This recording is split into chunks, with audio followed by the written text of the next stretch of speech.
It's almost the end of 2023 and I've decided to do a two-parter to round the year off. This first part, which I'm filming in the office, is going to be a look back at 2023. A couple of things that I did in 2023 that I want to mention. One of them definitely wasn't planned going into the year, and one of them was. I also wanted to share a couple of things that I didn't do in 2023 that perhaps I thought might have happened but didn't. I also wanted to share with you some of my favourite images from the year, and I've picked 5 which I'll share with you as we go through the course of the video, although I'm going to pop a little slideshow at the end with my favourite 12, so I hope you'll stick around to the end to watch that. And the second part of this video will be out next week. It will actually be shot out in the field doing some photography, but I want to share in that what my plans are and my thoughts are for what's going to happen in 2024. So I hope you'll enjoy this two-parter. If you do and you're new here, don't forget to hit subscribe before you go.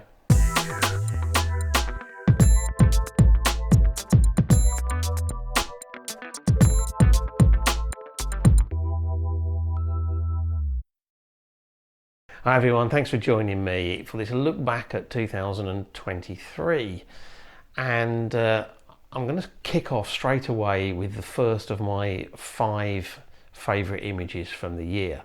These are in no particular order, actually they're probably in time order of when they were shot, and this particular one was shot quite early in the year. It's not a landscape image, it's more of an architectural abstract image. I was doing some walking around a small town called Bussot.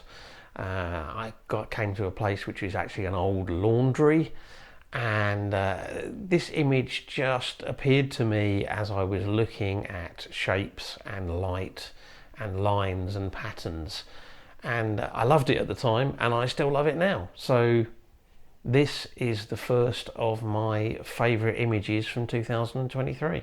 Now, as I said, I am going to re-show these 5 favourite images again at the end, along with another 7 to make my favourite 12 for the year. That'll be just a little bit of a slideshow right at the end, so don't forget to stick around for that.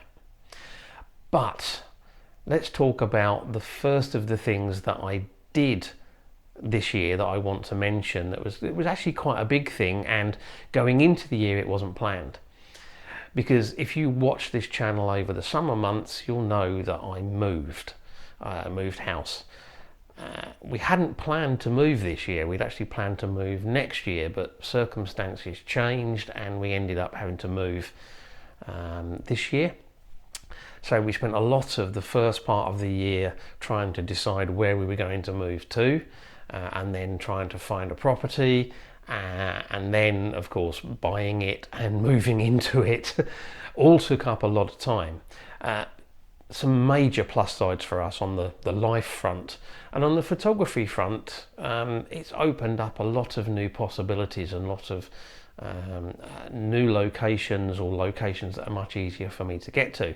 Of course, on the downside, because I was so busy, I kind of burned up all of the videos that I'd got prepared in advance, which means even now I am in the situation where I am creating videos the week before they're due to go out. So I'm often making videos on like Wednesday or Thursday that are going out on a Saturday. And it also means, of course, that I've lost some of my go-to locations, the places I could get to very quickly if I just wanted to go out and do a quick photo shoot. And I haven't really yet had the chance to find the new go-to locations, although I'm getting there slowly.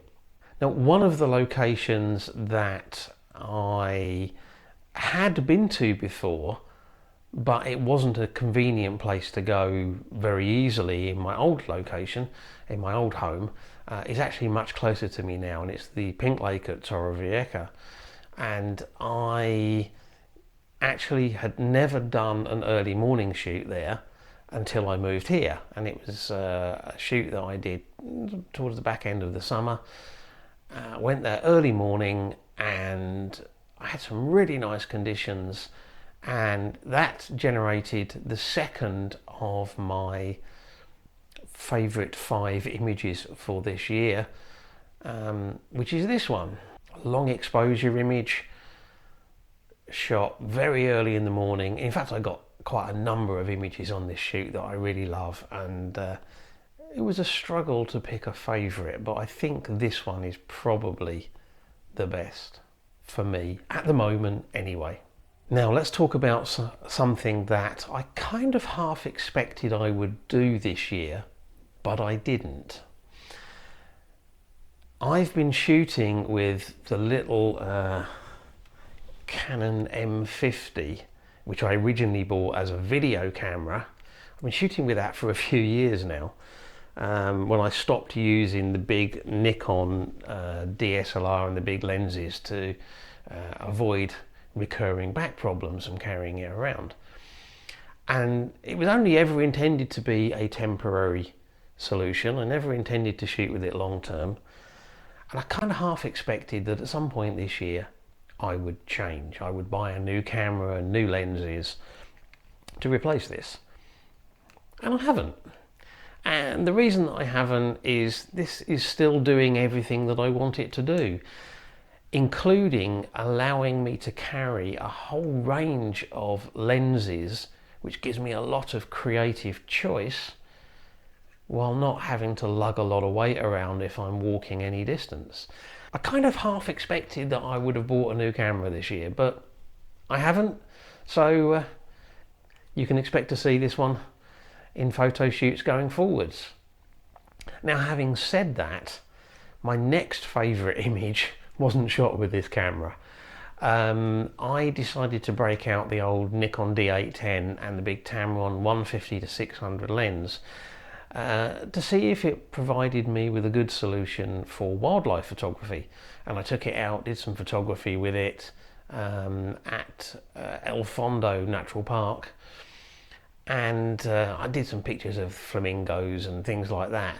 But actually my favourite image was an image that I really didn't think I was going to be able to capture, because I ended up trying to use a 600mm lens pretty much as a macro lens, trying to photograph butterflies, and I got this image, given that it was breezy conditions and the butterflies are moving around and it was a 600mm lens.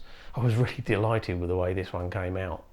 The next thing that I want to mention that I did in 2023 was actually something that I planned, and it was something that I actually said at the beginning of the year was something that I was going to do, and that was trying to promote and support other photographers, other YouTubers, other content creators. Now, I did that in a variety of ways, sharing stuff on things like Facebook and Twitter and Instagram from other photographers, but I don't have that big a following on those platforms, so I'm not sure how much that helped. And I also did it by the occasional mention in my videos, and also by including, at least in most of the videos that I did for 2023, including another photographer's video or channel in the end screen that comes up right at the end of the video, in the last sort of 15 to 18 seconds.